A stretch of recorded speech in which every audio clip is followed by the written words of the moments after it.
welcome back to my channel.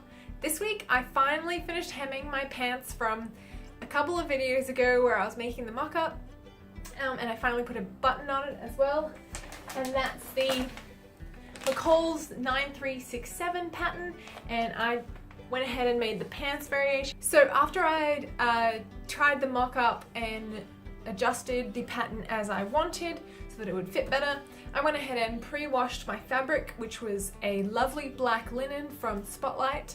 I think I got it on sale close to December. So as far as pants go, they're actually really straightforward in their construction, and I think it's probably the easiest garment I've made. In saying that, t-shirts are probably a little bit easier, but I haven't made one of those yet.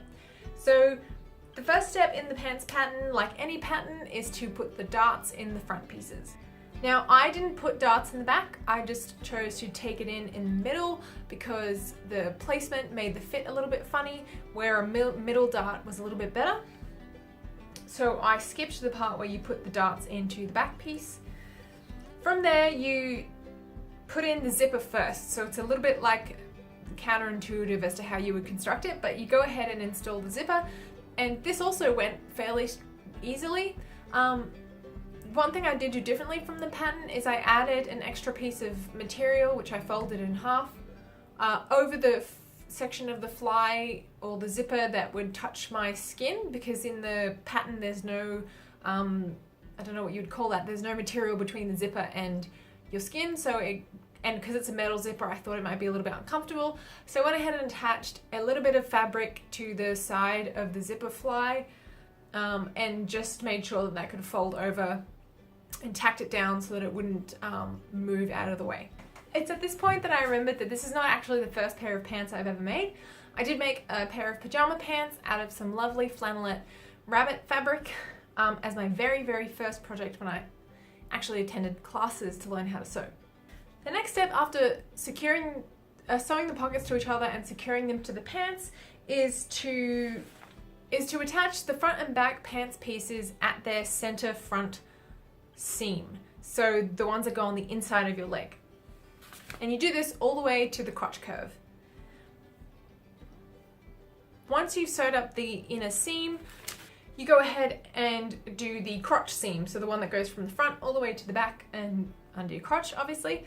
And this part was a little bit interesting because I really wanted everything to line up nicely, and from the adjustments I'd made, it was a little bit kind of touch and go as to whether it was going to line up in the right way, but it all turned out in the end, and I then went ahead and closed up the side seams and started to add in the waistband.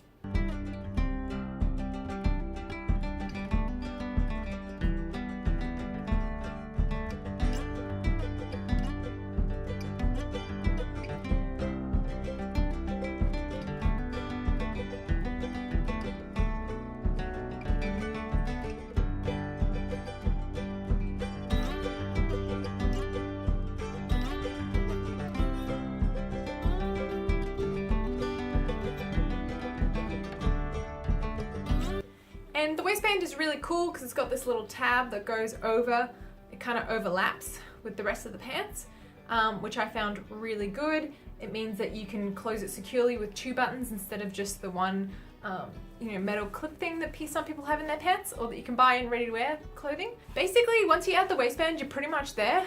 All you have to do is hem the pant legs and sew in the buttons, and then that's it. You're pretty much done. So I found this way easier than I was expecting. I didn't expect it to be so straightforward to construct, but the difficulty in pants making, I think, comes in the fit, because a lot of different people fit their pants a little bit differently, and I guess most of the time and fiddling around for this project was in the mock-up stage, which it kind of is with most projects, but particularly with pants, because you have to make the whole kind of thing and do the length and the fitting around the hips, and sometimes where your widest part of your hips is not where the pattern's widest part is, and it can all get a little bit confusing.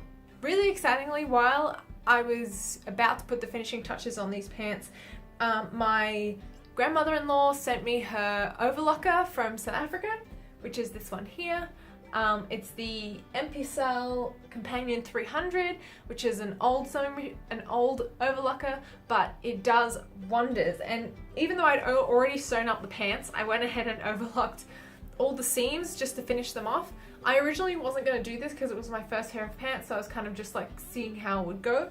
But because it turned out really well, I went ahead and used the overlocker as much as I could. Each of them has like a little bit where the overlocker couldn't go over. But I went ahead and did that to finish off the seams. I did also shoot a little bit too far with the overlocker and cut my waistband, but that's an easy fix. I can just sew that closed. We'll call it an embellishment. That was basically it for this project. It did sit on my to-do pile for quite a couple of weeks, waiting to be hemmed. I found it a little bit daunting because I was worried about the pant legs being the same length. And in the end, I just squared them up across each. So I hemmed one, squared it up against the second pant leg, and hemmed that one to the same length. And I think it turned out okay.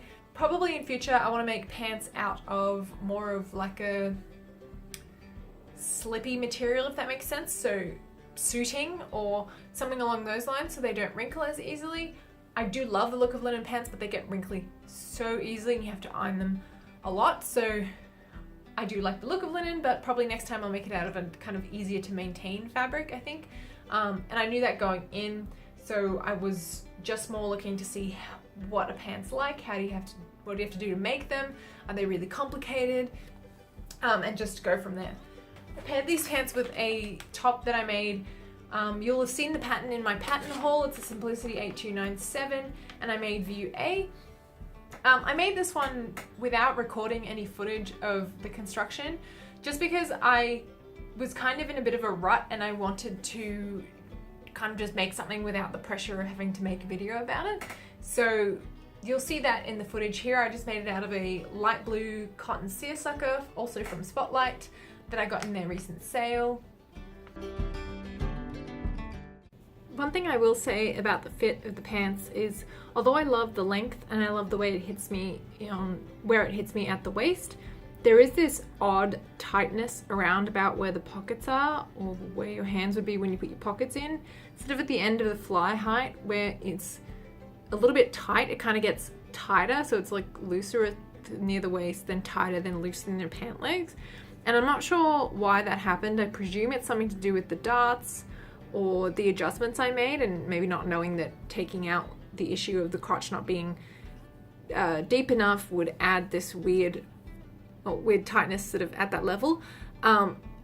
If you have any ideas about how to adjust that now that the pants are completely made, like I know in future I could probably just add more into the side seams of the mock-up or something along those lines, although I'm not really sure if that would even fix it. Yeah, if you have any ideas about how to fix that fit issue, please comment down below and let me know. I'd love to hear from anyone who's made pants before and has experience with those kind of fitting issues. That's it for this week. Hopefully I'll see you next week with a finished dressing gown. Fingers crossed, if I can get that one out the door, then you'll see footage of that.